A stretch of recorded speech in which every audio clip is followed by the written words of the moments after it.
বাপের বয়সী লোকের সাথে আপনার মেয়ের বিয়ে দিতে চান, আপনার নিজের মেয়ে হতো, তাহলে আপনি পারতেন এরকম করতে। এই তুই আমাকে জ্ঞান দিবি নি? এত যখন দরদ তখন আপদকে নিয়ে যা না।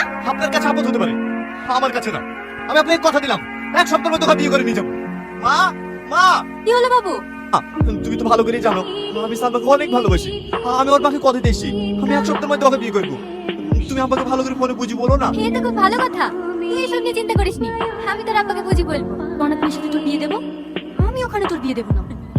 মা, তুমি কাঁদলে না?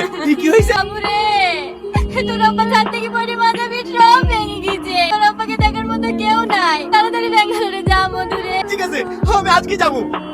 হ্যালো, আজকে বাবু তোমার খোঁজে ব্যাঙ্গালোরে যাচ্ছে। খবরদার যেন তোমাকে খুঁজে না পায়। ফোন সুইচ অফ করে রাখবে।